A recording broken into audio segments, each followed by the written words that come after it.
आइए अब जुलूस कहानी की तात्विक समीक्षा कर लेते हैं। जुलूस के लेखक मुंशी प्रेमचंद हैं।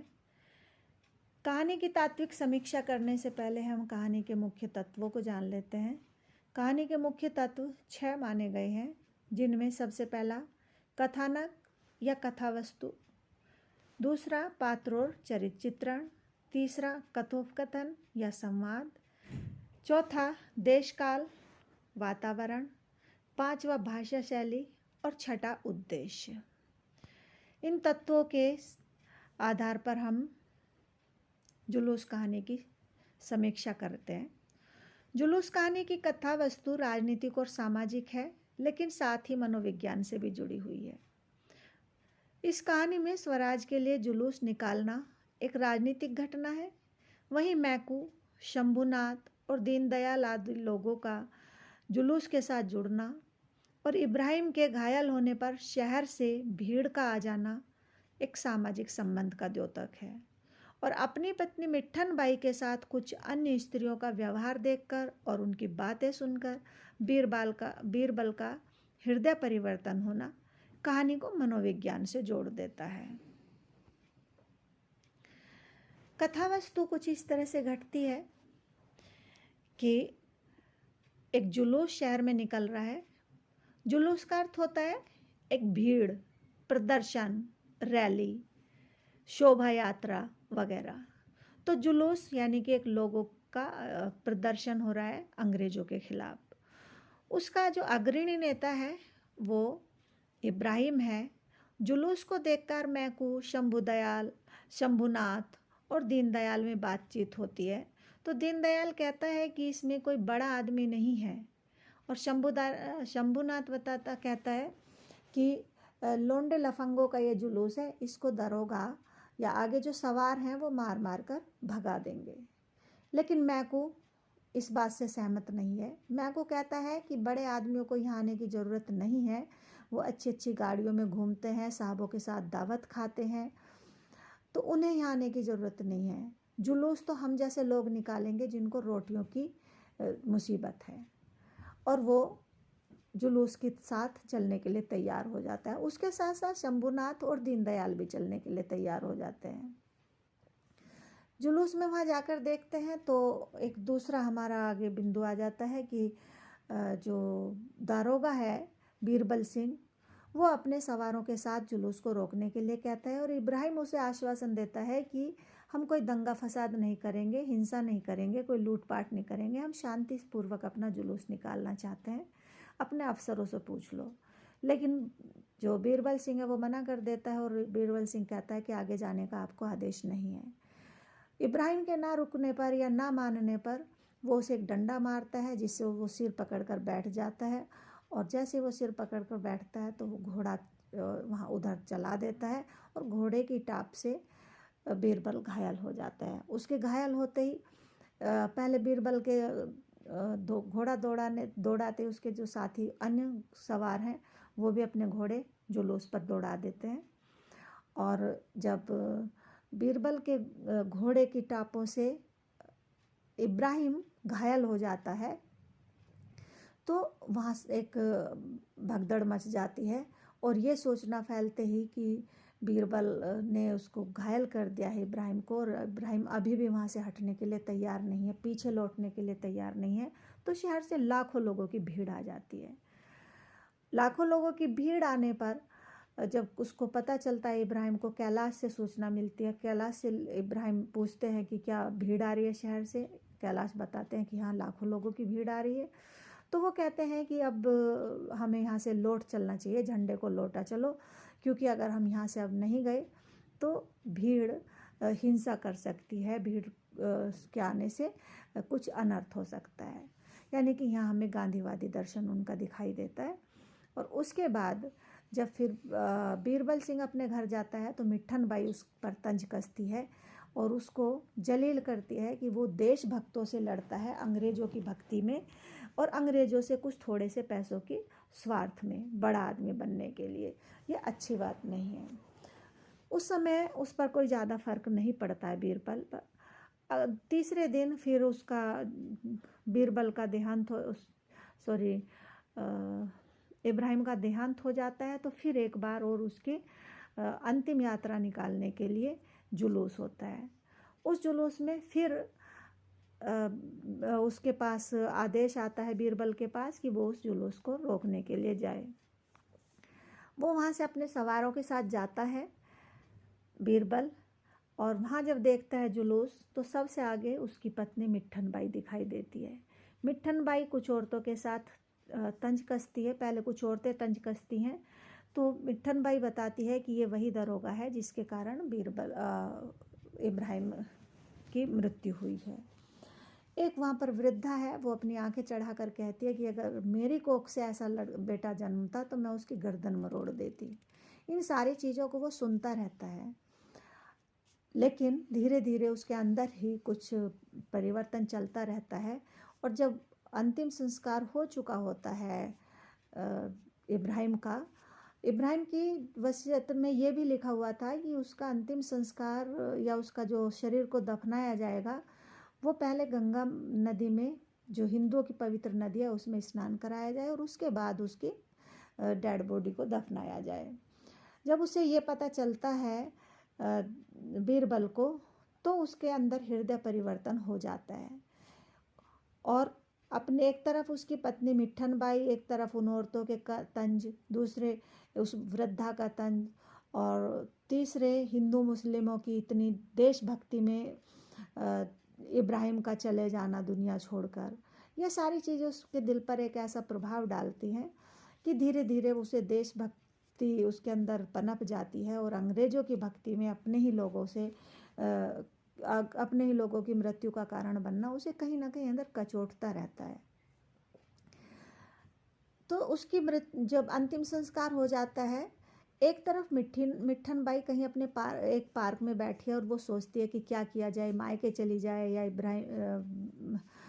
बीरबल के घर चली जाए। तो वो बीरबल के पास भी जाना नहीं चाहती है और मायके भी नहीं जाना चाहती है। तभी उसको याद आता है, उसके मन में आता है कि जो इब्राहिम जिसकी मृत्यु हुई है उसके पति के कारण, उसकी विधवा अकेली घर में होगी, तो वो उससे मिलने के लिए चली जाती है। जब वो इब्राहिम की विधवा के पास जाती है तो उसे एक नवयुवक वहाँ खड़ा दिखाई देता है और थोड़ा और आगे बढ़ती है तो वो देखती है कि वो उसका पति बीरबल सिंह है। और वो उससे पूछती है कि तुम यहाँ कैसे? तो वो बता देता है कि जैसे तुम हो वैसे ही यहाँ मैं हूँ। और इसके बाद कहानी हमारी समाप्त हो जाती है और बीरबल की जो पत्नी है मिट्ठन बाई, वो अपने आप पर गर्व महसूस करती है, अपने पति पर गर्व महसूस करने लगती है। यह हमारी कहानी का कथानक है। आगे पात्र और चरित्र चित्रण। जो दूसरा नंबर है, हमारा दूसरा मुख्य तत्व है पात्र और चरित्र चित्रण। इसमें सबसे पहले पात्रों का परिचय हम कर लेते हैं। इसमें लगभग 10 पात्र हम देख सकते हैं। पहला इब्राहिम अली, जो हमारा इस जुलूस कहानी का नायक है। उसके चरित्र पर अगर हम विश्लेषणात्मक दृष्टि डालते हैं तो वो देशभक्त है, स्वराजी है, यानी कि स्वराज के आंदोलन में अग्रणी भूमिका निभाने वाला है, आज़ादी का दीवाना है, सामाजिक सौहार्द का संवाहक है। सामाजिक सौहार्द यानी कि समाज में जो हिंदू मुस्लिम विभेद की एक अंग्रेज़ों ने नीति चलाई थी, उसमें सौहार्द संभाव बनाने का काम वो कर रहा है। और चौथा है कि सांप्रदायिक एकता का संवाहक है। तो सामाजिक सौहार्द का यहाँ पर जब संवाहक बनता है तो हमें यहाँ देखते हैं कि जब वो घायल हो जाता है तो घायल होने के बावजूद भी वो लाखों की जो भीड़ आ रही है उसको लौटा देता है ताकि समाज में हिंसा उपद्रव वगैरह ना फैल जाए। और सामाजिक एकता का संवाहक है कि हिंदू मुस्लिम एकता बनी रहे, इसके लिए ही वो दूसरे जो धर्म है उसका विपरीत धर्म एक हिंदू धर्म है, उसकी पवित्र गंगा नदी की भावना का सम्मान करते हुए ये अपनी वसीयत में लिखता है कि अंतिम संस्कार करने से पहले, यानी कि शरीर को दफनाने से पहले गंगा नदी में स्नान कराया जाए और तब दफनाया जाए। दूसरा हमारा पात्र है बीरबल सिंह। बीरबल सिंह अंग्रेज भक्त है और जुलूस को रोकने में वो अग्रणी भूमिका निभाने वाला दरोगा है। हालांकि बाद में उसका हृदय परिवर्तन हो जाता है। जुलूस में अपनी पत्नी मिट्ठन बाई के और अनेकों दूसरी औरतों के और एक वृद्धा के तंज को सुनकर और इब्राहिम के बलिदान को देखकर उसका हृदय परिवर्तन हो जाता है। तीसरा पात्र है मिट्ठन बाई। मिट्ठन बाई बीरबल सिंह की धर्मपत्नी है, देशभक्त है और स्वराजी है। जुलूस में जो महिलाएं थी उनमें सबसे आगे मिट्ठन बाई दिखाई देती है। मैकू चप्पल बेचने वाला देशभक्त व्यक्ति है जो दीनदयाल और शंभुनाथ के बातों को किनारे करके या उनको एक कठोर जवाब देकर जुलूस में शामिल होता है और इतना सुदृढ़ है कि उसकी बातें सुनकर शंभुनाथ और दीनदयाल भी जुलूस में आने के लिए तैयार हो जाते हैं। पांचवा है शंभुनाथ, वो एक दुकानदार है। दीनदयाल भी एक दुकानदार है और शुरू में वो जुलूस के तमाशबीन है, यानी इस तरह से देखते हैं जुलूस को जाते हुए जैसे तमाशा हो रहा हो, और मैकू को भी रोकते हैं और बताते हैं कि ये लफंगे लोंडों का जुलूस है, इसको सवार मार मार के भगा देंगे। एक कैलाश है, वो जुलूस में शामिल है और इब्राहिम के अली के दल का व्यक्ति है। जब शहर से भीड़ आती है तो वो इब्राहिम को उस भीड़ के बारे में बताता है। आठवीं हमारी जो पात्र है वो वृद्धा है, जो जब अंतिम यात्रा इब्राहिम की निकल रही थी तो वो आंख चढ़ाकर कहती है बीरबल को देखकर कि यदि मेरा कोख से ऐसा बेटा जन्मा होता तो मैं उसकी गर्दन मरोड़ देती। और कुछ युवतियां हैं जो जुलूस में सम्मिलित होती हैं और बीरबल पर तंज कसती हैं, और कुछ स्वराजी लोग हैं जो जुलूस में शामिल लोग हैं। ये हमारे पात्र हैं और उनका चरित्र चित्रण लेखक ने जिस तरह से एक लाइट कलर के धरातल पर ही डार्क कलर की चीज़ चमक सकती है या डार्क कलर के धरातल पे ही लाइट कलर की चीज़ चमक सकती है, इस तरह से दोनों ही तरह के पात्रों का इन्होंने संयोजन किया है, देशभक्त लोगों का भी और जो देश के विरुद्ध अंग्रेजी भक्त लोग थे। तो देशभक्त में इब्राहिम अली मुख्य, इब्राहिम अली और मिट्ठन बाई, और जो देश विरुद्ध कामों में लिप्त थे, अंग्रेजों की भक्ति में लिप्त थे, उसमें बीरबल को मुख्यतया लिया गया है। बाकी जो बीरबल के साथ सवार थे उनको विशेष महत्व नहीं दिया गया है, लेकिन उनका नाम नहीं बताया गया, लेकिन उनकी भूमिका उसके साथ पूरी रही है। तीसरा है हमारा संवाद या कथोपकथन। संवाद और कथोपकथन अधिकांश हमारे छोटे हैं कहानी में, लेकिन कुछ संवाद बड़े भी हो गए हैं। छोटे संवाद जैसे बीरबल कहता है, मुझे यह हुक्म है कि जुलूस यहाँ से आगे ना जाने पाए। इब्राहिम उत्तर देता है, आप अपने अफसरों से ज़रा पूछ लें। फिर बीरबल कहता है, मैं इसकी कोई ज़रूरत नहीं समझता। यानी कि छोटे छोटे संवाद हैं जो बोलने में आसान है, याद करने में आसान है, और सभी संवाद कहानी को एक गति देने वाले हैं। जैसे मुझे हुक्म है कि ये जुलूस आगे ना जाने पाए, और फिर इब्राहिम कहता है कि अपने अफसरों से ज़रा पूछ लें। बीरबल फिर उत्तर देता है कि मैं इसकी कोई ज़रूरत नहीं समझता। तो कहानी कंटिन्यू लगातार आगे बढ़ती जाती है इन संवादों के माध्यम से, और इसमें कुछ चारित्रिक विशेषताओं का भी उद्घाटन होता है। जैसे पहले बीरबल कहता है कि मुझे हुक्म है कि ये जुलूस यहाँ से आगे ना जाने पाए, तो यहाँ उसके चरित्र की विशेषता का उद्घाटन हो रहा है कि वो अंग्रेजों के हुक्म से चलता है, अपनी उसका कोई जमीर नहीं है, अपना कोई स्वाभिमान नहीं है, अपनी कोई संवेदना और सहानुभूति देशभक्तों के प्रति नहीं है, और देश के प्रति उसका कोई अपना उत्तरदायित्व वो नहीं समझता है। इस छोटे से संवाद से उसके चरित्र की हमें कई विशेषताओं का पता चल जाता है। इसके बाद इब्राहिम बोलता है, आप अपने अफसरों से ज़रा पूछ लें। इसमें उसकी जो इब्राहिम है उसकी विनम्रता का पता चलता है, समझाने का पता चलता है कि वो अब जो बीरबल है, भले ही वो अंग्रेजों के विरुद्ध, अंग्रेजों के हुक्म से काम कर रहा है देशभक्तों के विरुद्ध, लेकिन फिर भी वो उससे विनम्रतापूर्वक बात करता है और उसे समझाने के लिए विनम्रता से अनुमति मांगता है कि हम आराम से आगे जाएंगे, हमें जाने की अनुमति दें, और क्योंकि आप निर्णय नहीं ले सकते इसलिए अपने अफसरों से पूछ ले। तो यहाँ हमें उसकी विनम्रता, उसके संयम, इब्राहिम की विनम्रता, इब्राहिम का संयम, इब्राहिम की वाक कौशल का पता चलता है। और बीरबल जब कहता है कि मैं इसकी कोई ज़रूरत नहीं समझता, तो इससे हमें बीरबल की आवाज़ में, बीरबल के शब्दों में उसके दंभ का, उसके घमंड का पता चलता है, और उसकी जो सहानुभूति विहीनता, संवेदन विहीनता है, उसका पता चलता है कि वो किस तरह से उनके साथ क्रूर व्यवहार कर रहा है।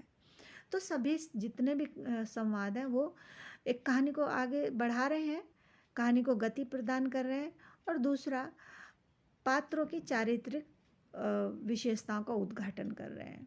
और जिस तरह का वो पात्र का सर्जन किया है लेखक ने, उसी तरह की उनकी भाषा और उनकी बोलने का ढंग उन्होंने बनाया है।